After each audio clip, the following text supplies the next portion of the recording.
Okay, we're now doing series of preachings from the book of Philippians, and we've done the book of Romans after several weeks. So we're now dwelling on Philippians. So naumpisa natin ito last week. And we shared with you how beautiful is this book. Lahat naman po ng books ng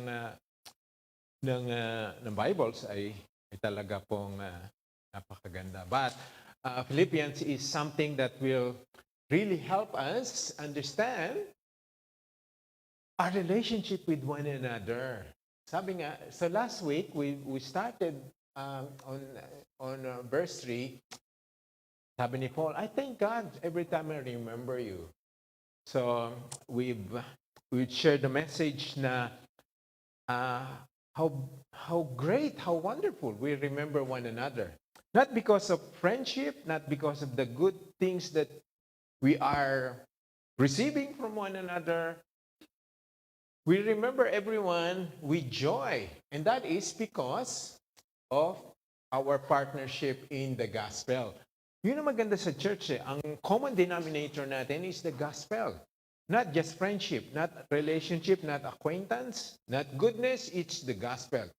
When people are standing on one gospel, believing on the gospel, it's enough for that yung bond na yun ay maging maganda talaga.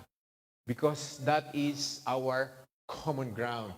If we have different views of the gospel, different beliefs and insights of the gospel,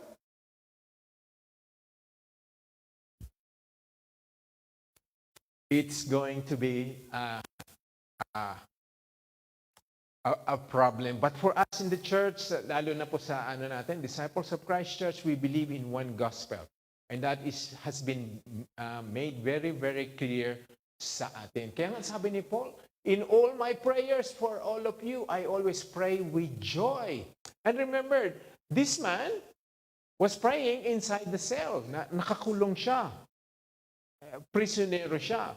His prayer was not, analyze this, his prayer was not, sana po matulungan ako, sana gumanhawa ang sitwasyon ko dito sa jail. Sana po, ako po ay makalaya na.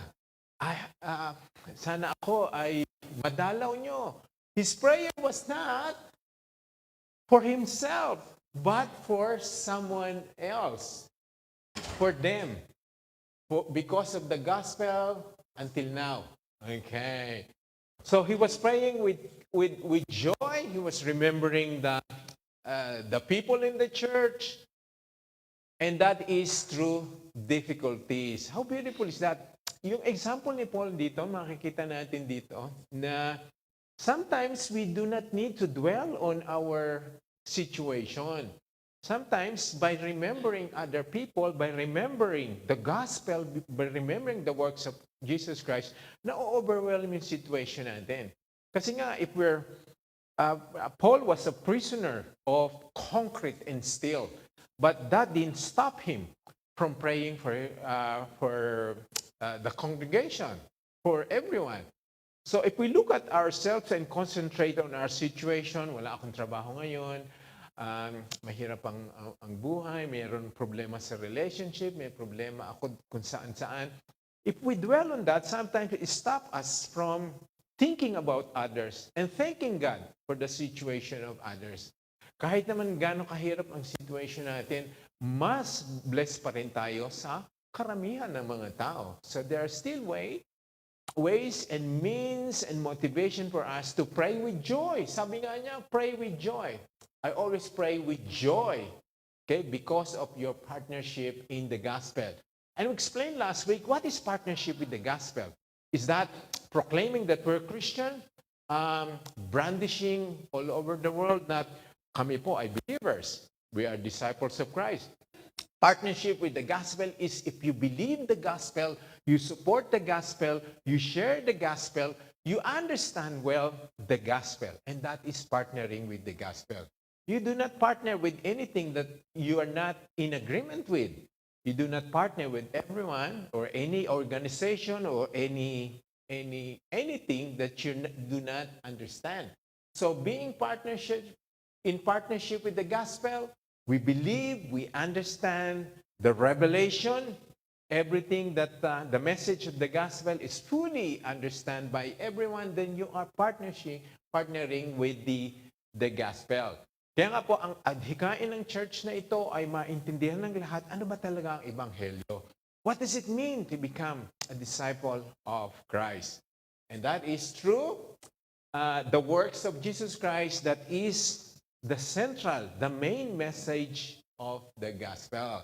Ang isa pa, last week na pag-aralan natin, He who began a good work in you will carry it to completion. So lahat tayo, we are still working in progress. And God will bring it to completion. It's not us. It's not even the church. It's not even the leaders of this church. God will bring everything into completion. So God has started something with everyone sa atin. But the situation is we're not in the same level kagad. Some are maturing well. Some are slow in their progress in spirituality. Some characters are being changed. Some hearts are being transformed. But not everyone is the same level. Kaya nga, we do not try to change everyone. It's God who will change us. Because God, who started the work in every one of us, will carry it to completion. Di ba? Napag-aralan din natin last week na we are all being changed, being transformed by God. And God is what God has started. Ito po ang maganda. What God has promised, He will bring it to completion. And sabi, He will carry it to completion until the day of Christ. So two things are being expressed when it mentions about the day of Christ. One day, we will experience the day with Christ. Now we're living for Christ. The day with Christ is when we face Him. When we stand in front of Him face to face. And when will that happen? When we leave this world. Or when rapture comes. But one day we will face Jesus Christ. Kaya nga po yun, yung ating ginagawa ngayon, let's wait for God to complete what He has promised to us until the day of Christ. Until it's time for us to leave this world. Until we're taken home to be with the Lord. Okay? So, ang change po ay nangyayari, hindi natatapos. We cannot say, I've already done everything that is needed for me to become a child of God, to become a Christian. We are all being transformed. So, let's be patient with one another. Let's continue praying for one another. We cannot blame a brother or a sister who's slow in his or her transformation spiritually. Because it's God who's working in him or her. And it will carry it to completion. Okay? And then we understood last week that if God promised something, that is for sure. 100% it's going to happen. Hindi kamukha natin when we promise something, it's dependent on the weather, it's dependent on the situation, it's dependent on our health. Kasi nga, we cannot promise anything that will happen. So, everything is dependent on the will and the plan of God. Pero pag ang Diyos ang nangako, wala na siyang kailangan. Hindi siya kailangan ng lakas, hindi siya kailangan ng magiging iba siya bukas, walang force, situation that God needs to accomplish what He wants to accomplish. Kaya nga pag pinangako ng Diyos, sigurado mangyayari. But we have to remember, it's not according to our time frame. Yun lang ang intindihin natin. Yung tatapusin ng Diyos ay ayon sa kanyang oras. So kailangan natin maghintay, isaalang-alang ang mga bagay na hawak ng Diyos because He will bring it to completion until the day of Christ. Okay, that was last week.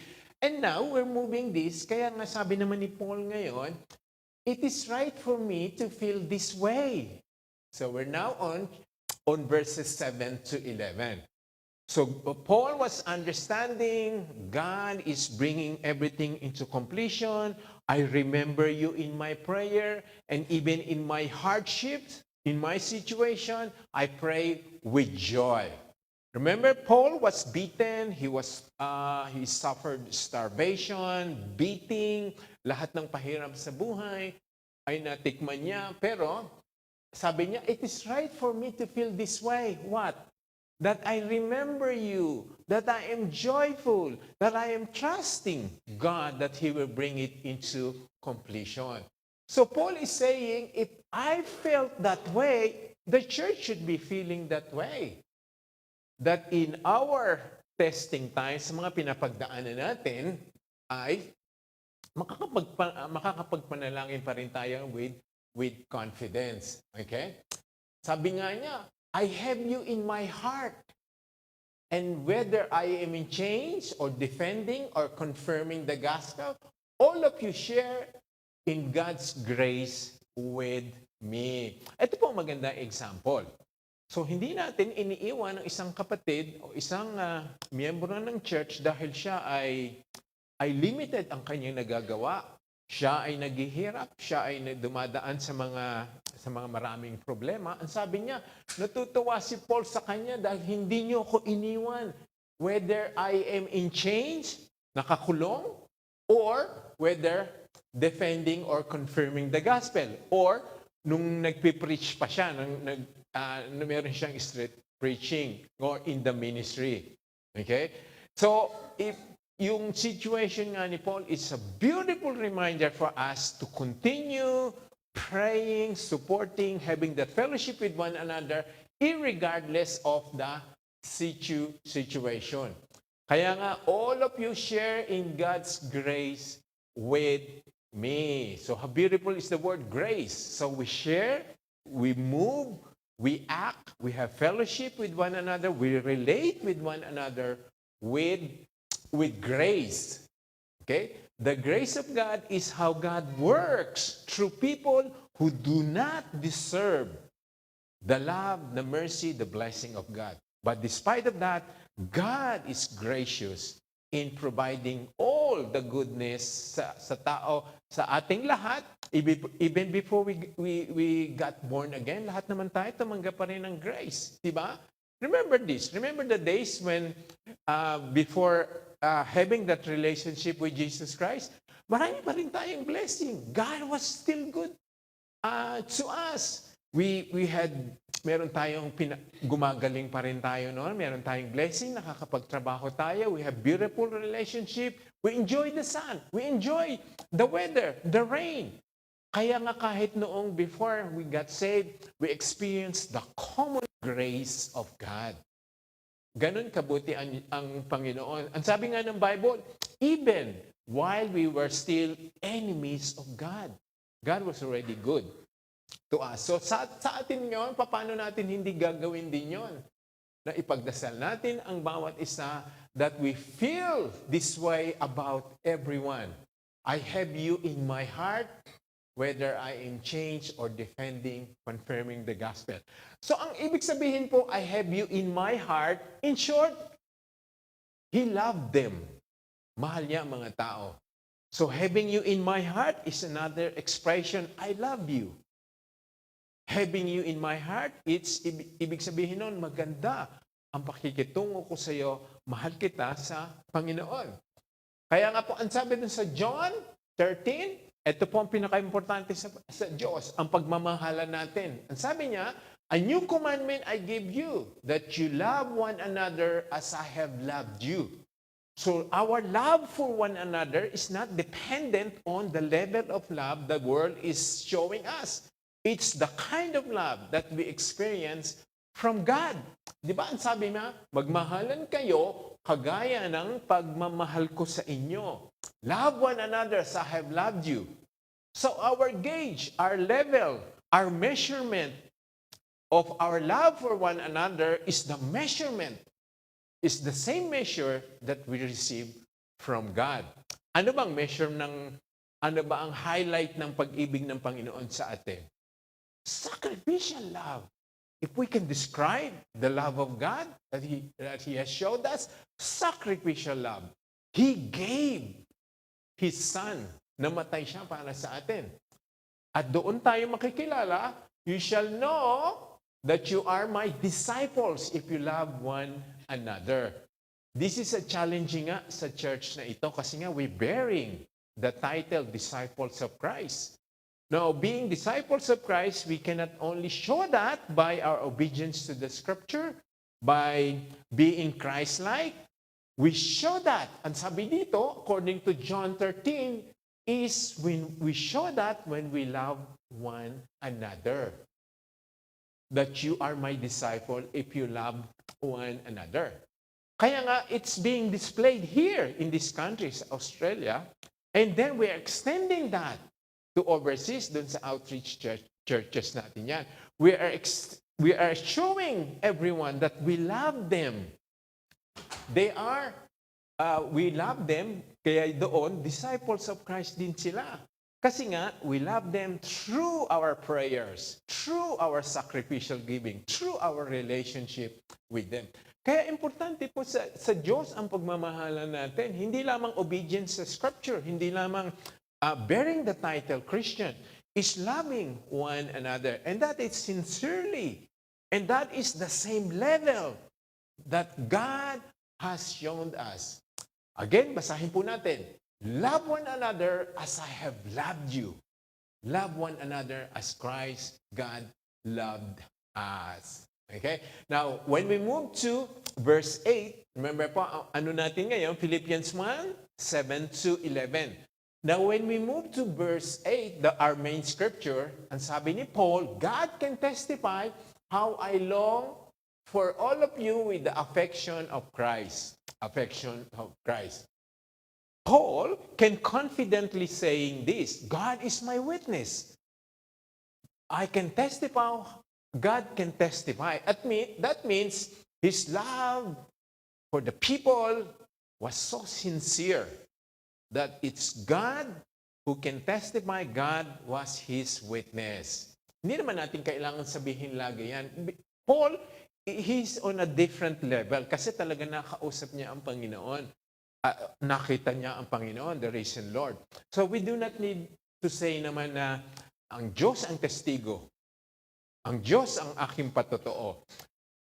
Sabi nga ng Scripture, all we need to do is say that from your heart. But Paul is saying that in the highest level, that he can say to the people that God was his witness with the affection of Christ. So nakikita niyo po, na-highlight ang sinasabi sa Book of Philippians, relationship with one another is so important po. And that is loving one another sincerely. Okay? So that is despite the situation, despite the level of spirituality, despite of the changes na nangyayari sa buhay natin, we continue loving one another. So nakikita niyo po, nakikita naman natin sa church sa bawat isa sa atin. Kaya siguro the church is at the moment this size kasi nga pinapalakas muna ng Panginoon ang pag-iibigan natin para maging handa tayo para pag dumating ang mga bagong mananampalataya na makakasama natin, they will experience how loving we are with one another. Kasi nga po, pag hindi nakikita ang pag-ibig sa loob, yan po ay nakikita sa labas. Makikita lagi, mararamdaman ng mga tao how we love with one another. And that is through the same level that God has showed us. Okay? Doon naman tayo, ditong verse 9, ito po ang pinaka-highlight nito pong pag-aaralan natin ngayong umaga. Medyo mahaba. And we have to include the 3 verses together. So, ang sabi, and this is my prayer, that your love may abound more and more in the knowledge and depth of insight. Okay, so this is the second prayer ni Paul. Kung isipin natin sa chapter 1, 2 prayers na ang in-express niya. Kasi sabi doon sa verse 7, I thank God every time I remember you in my prayers because of your partnership. Sabi niya, yun ang dasal niya. Thanking the people for their partnership with the gospel. Ngayon, dito naman po sa verse 9, ang sabi niya, This is my prayer that your love may abound more and more in the knowledge and depth of insight. Ano po ang ibig sabihin? Ang lalim naman po na sinasabi, that you're not only to love one another, that love, ang pag-ibig daw ay dapat nag-i-increase to abound more and more. Makita niyo po, ang sabi, ang prayer niya is not only to love one another, ang sabi niya, that your love may abound more and more. More and more. Ibig sabihin, padagdag ng padagdag. So this is now a greater challenge for all of us. Hindi lang inutos ng Diyos na magmahalan tayo. Ang sinasabi niya, magmahalan kayo at ang pag-ibig nyo, ang pagmamahalan nyo ay dapat pa-increase ng pa-increase, palaki ng palaki. So, kailangan natin talaga ng tulong ng Diyos dito sa area nito na inuutos niya. Hindi lamang kayo magmahalan, dapat ang pagmamahalan nyo nag-i-increase, lumalaki, abounding more and more. How can that be? So it's not enough for us, for example, I love Arnold because he serves dito sa ministry, marami siyang tulong na ginagawa sa church. That's right. I love him for that. But when I love him, example lang, kung meron yung mga shortcomings niya, yung mga imperfections niya, yung mga bagay na hindi niya nagawa, kung na-disappoint ako, example lang, kung na-disappoint ako, frustrated ako sa kanya, would I continue to love him? Yes!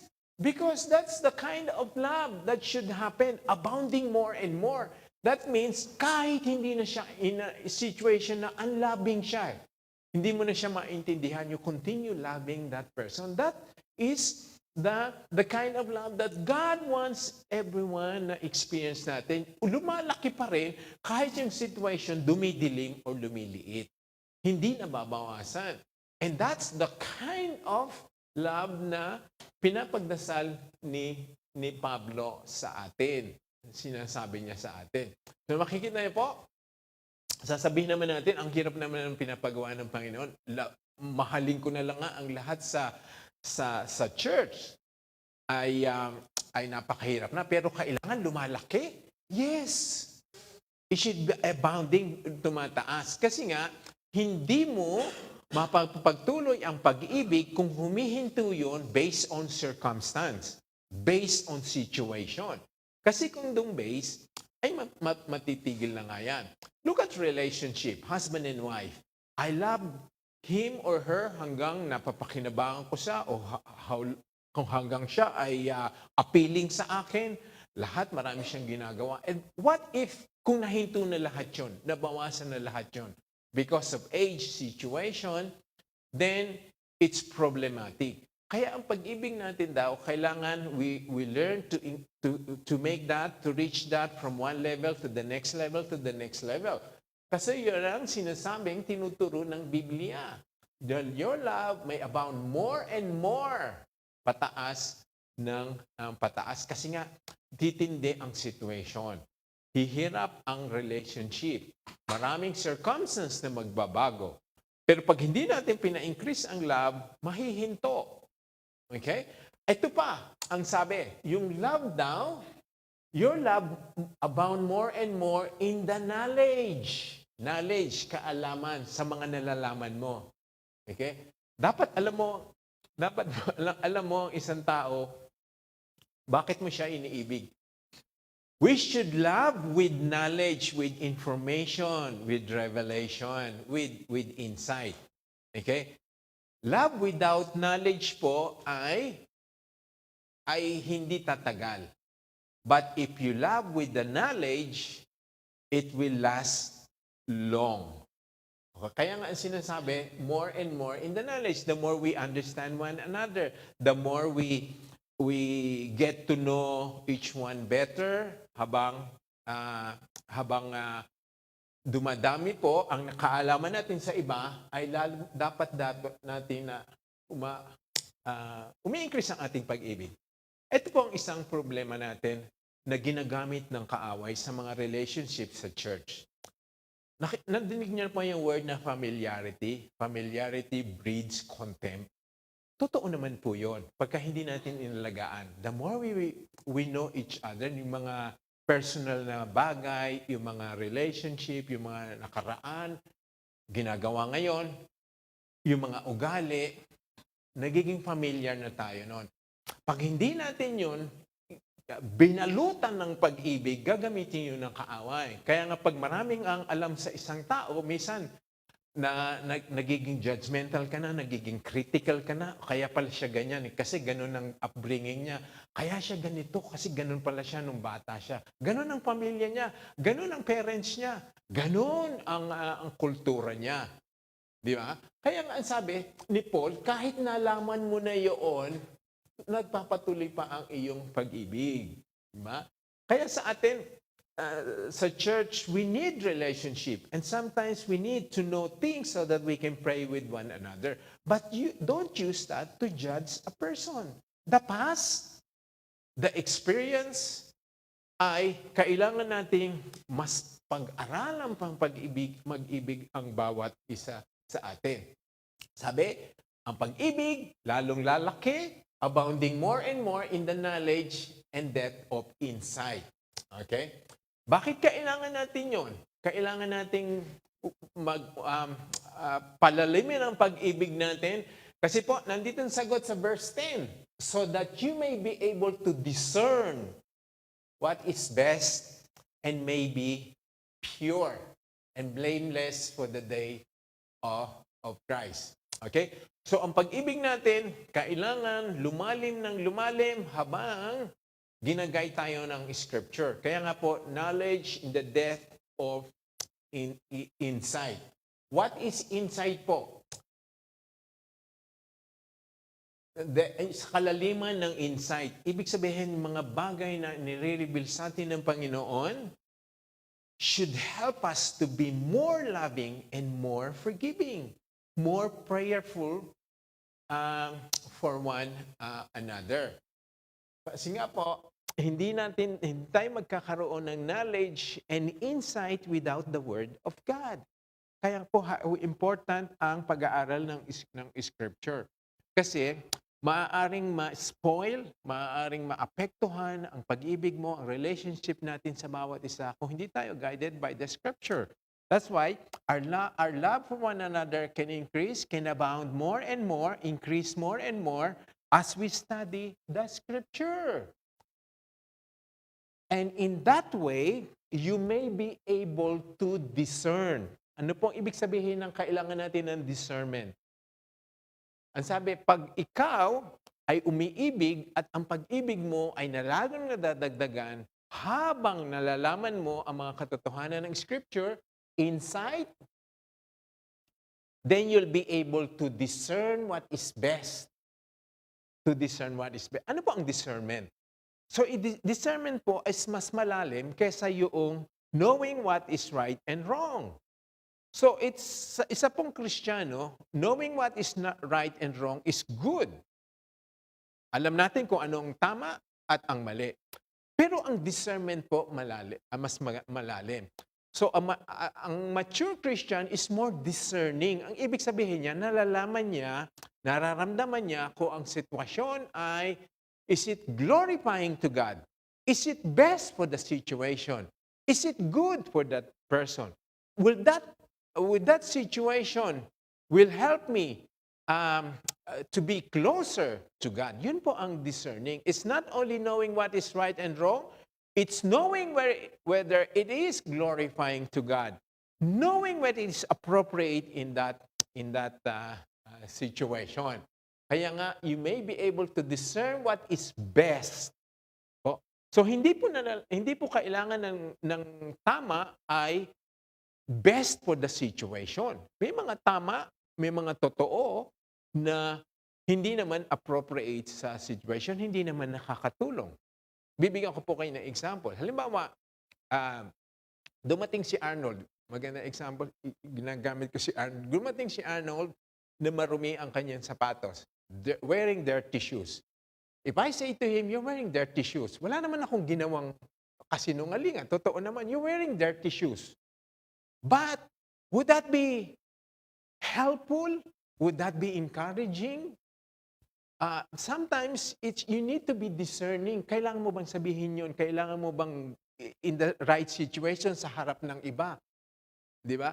So when a Christian is more discerning, nararamdaman niya kung tama ba yun, kung appropriate ba yun, kung encouraging ba yun, kung yun ba ay nakakatulong niya sa kanyang relationship sa Panginoon. Okay? Kaya nga, ang pag-ibig natin ay kailangan matulungan tayong maging discerning. Kailangan din natin ng scripture. You cannot discern something na yun ba ay makakalwalhati sa Panginoon? Yun ba ay appropriate sa situation? Kung hindi natin alam ng scripture. Kasi nga, kahit ang mga unbeliever, kahit hindi mga Kristiyano, alam naman nila ang right and wrong. Alam nila ang hindi dapat at mga dapat. Pero ang Kristiyano, mas lalong malalim ang kanyang pag-analyze ng mga bagay kasi nga meron na siyang discerning. So discerning is not only knowing what is right and wrong, discerning is knowing whether it is giving glory to God or not, giving honor to that person, or helping the situation. Mas malalim po ang pag-iisip pagka ikaw po ay merong discernment. So kaya nga, ang sabi ni Paul, ipagdasal natin ang bawat isa na lumalim ang kanilang discernment. Yun po ang natin, ang kailangan natin sa bawat isa. Kasi pag may discernment ka, ito po ang susunod. You will know what is best and pure and blameless. Ikaw po ay magiging pure, best, and blameless. So makikita niyo po, discerning is not only knowing what is right and wrong, but knowing what is best. Kung ano po ang mas nararapat. Okay? Correcting a person, rebuking a person is okay. But is it best for the situation? Is it best for that situation ng taong yon? Kaya nga po, when you have discernment, you will be able to know what is best, pure, and blameless until the day of Christ. So Christian life is a life of discernment. Ina-analyze, nakikiramdam. Hindi po ito judgmental. Hindi po judging. Magkaiba po ang judging. Ang judging, inihusgahan mo na siya po ay hopeless, siya ay makasalanan, wala na siyang pag-asa. Ang discernment is nararamdaman mong something is not right. Something is not giving glory unto God. Something is not appropriate. Then when you are discerning, lilipat ka na ngayon sa prayer. Kaya nga sinabi ni Pauline, magdadasal ako para mag-increase ang kanilang pag-ibig at ang kanilang discernment.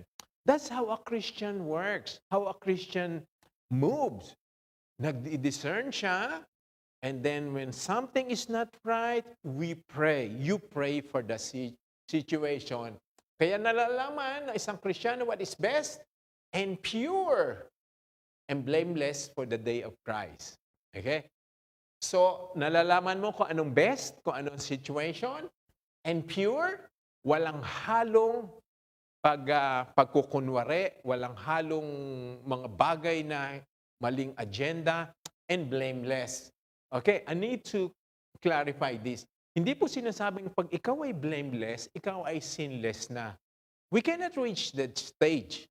A Christian cannot be sinless while in this world. Madadapa tayo, magkakasala pa rin tayo. Pero we have the forgiveness of God available sa atin.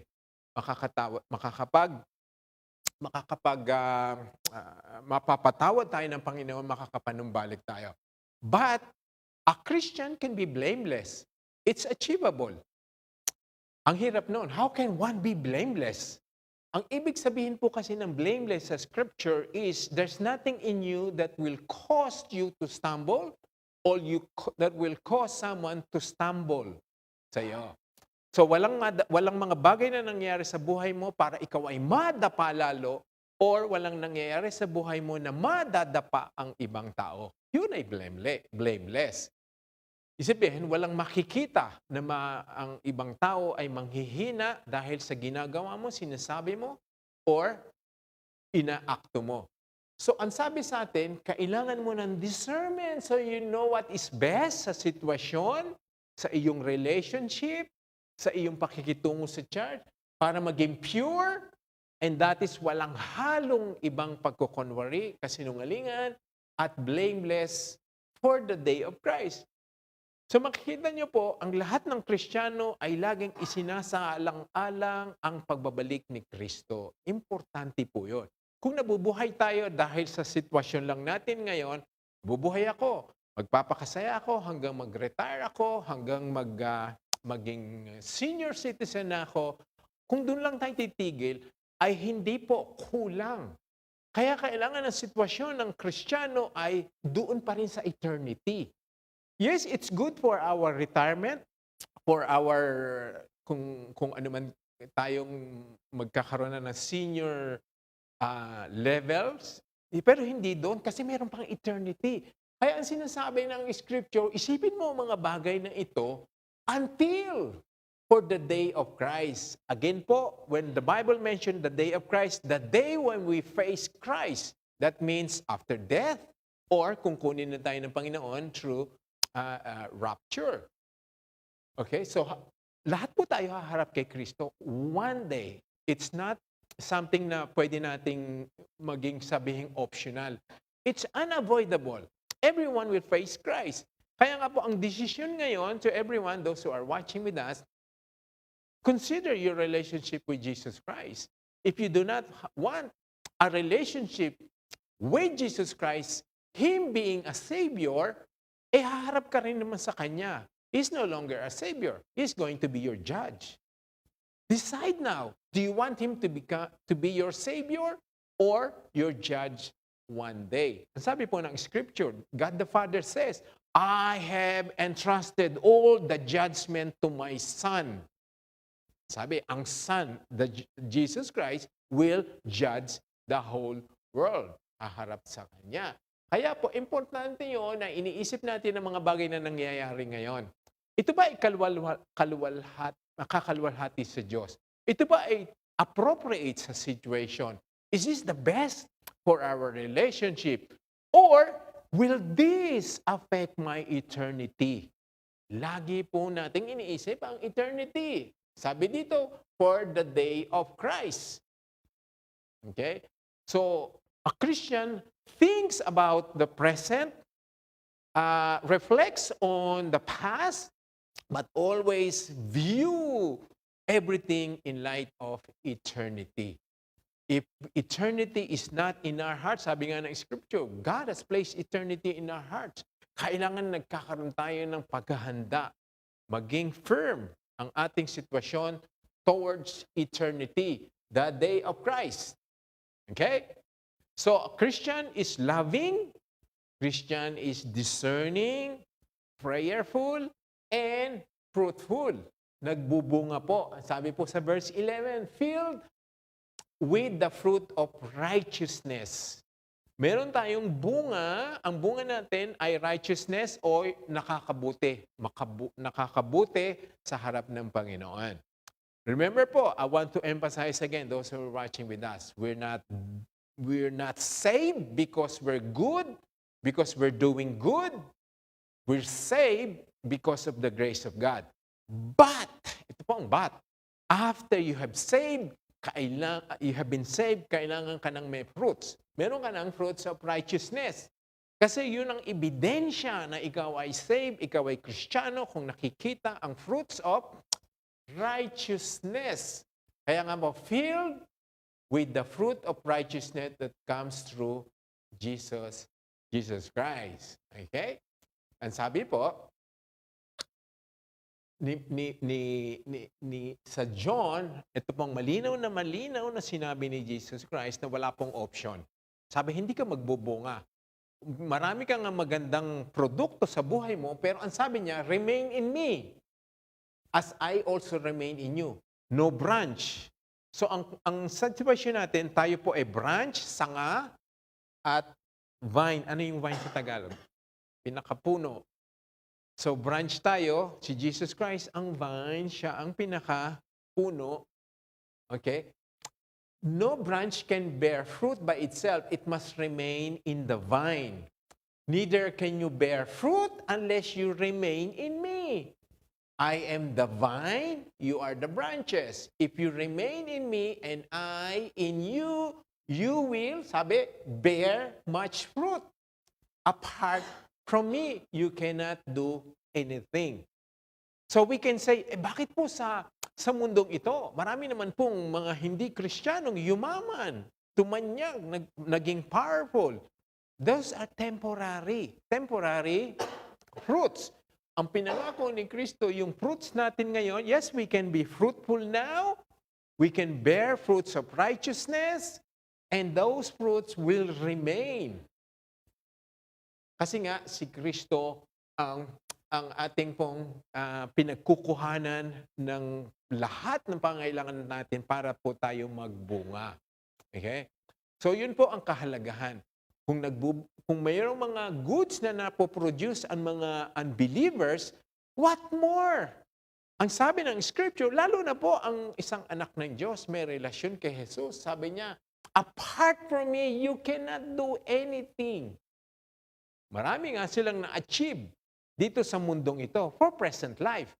Pero ang fruit na na-achieve natin through the works, the relationship of Jesus Christ is forever. Merong eternal consequence. Madadala natin, makakatulong sa atin para pagharap natin kay Kristo ay masasabing, you have lived blameless life. Righteous life ka. Okay?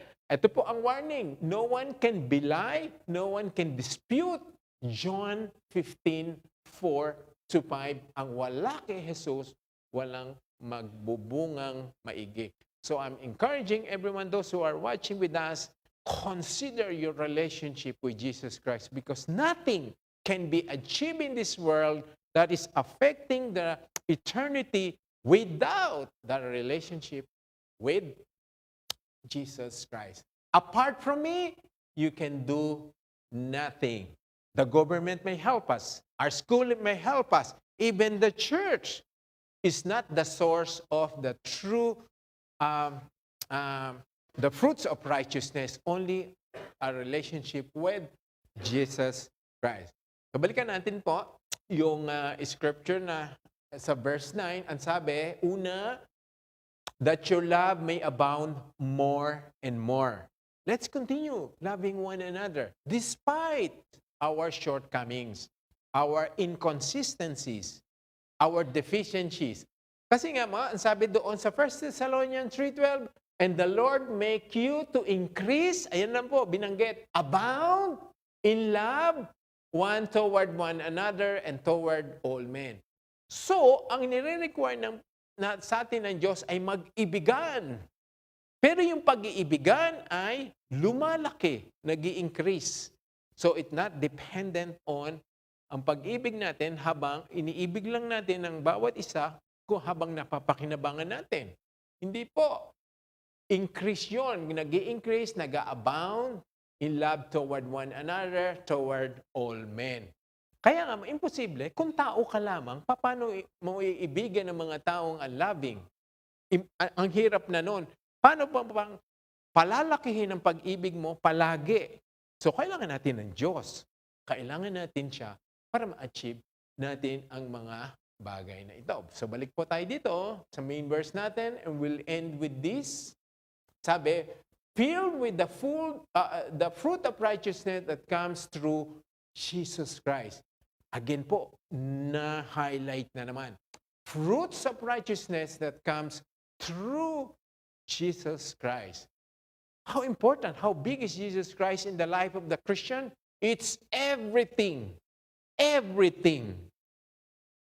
Wala tayong magagawa kung wala tayo kay Kristo. At ang lahat ng iyon po ay mauuwi sa final and ang lahat ng iyon ay dapat mauwi to the glory and praise of God. So nakita niyo po ang hinighlight ni Pablo, mag-ibigan kayo, magmahalan kayo, ang pag-ibig ay lumalaki, at dahil sa pag-ibig niyo, kailangan kayo meron kayong discernment. Nararamdaman niyo ngayon kung ano ang tama, what is best, what is pure. Ang end result will bring glory and praise to God. So the question now is, am I in my situation now, am I doing what is good for me, for my family, for my career, for my future? Hindi po. The question now is, will this bring glory to God? Kaya po, ang discernment ay nagiging mas simplify na. Para malaman natin ang difference ng judging and discerning. When you're discerning, the question now is, will this bring glory to God? Ayan po. Ang pamagitan po ng Book of Philippians, nagiging mas highlight sa atin ang pag-ibig, pananalangin, relationship, at mga bagay na magbibigay ng kaluwalhatian sa Panginoon. So simply po, ito bang iniisip ko ngayon ay tama. Tama naman. Hindi naman po bawal, hindi naman immoral, hindi illegal. Pero, will it bring glory to God? So, hindi lang po right and wrong, or will this bring glory to God? Ito ba ay biblical? Hindi naman, ito ba ay immoral? Yung mga question na yon should now be overwhelmed by a bigger question. The question is, will this bring glory to God? Kaya nga po, lahat ay isinasang-alang-alang natin, lahat ng ginagawa natin sa church ay pinipilit natin, sinisiguro nating makakabigay ng kaluwalhatian sa Panginoon. Our desire, our plans, our careers, relationship, ministry, work. Okay? So let's now summarize this morning. Verse 7. Gospel partnerships creates deep affection. So when we believe in one gospel, mas better ang relationship, mas deep ang ating pag-ibig sa bawat isa na naniniwala sa parehong gospel.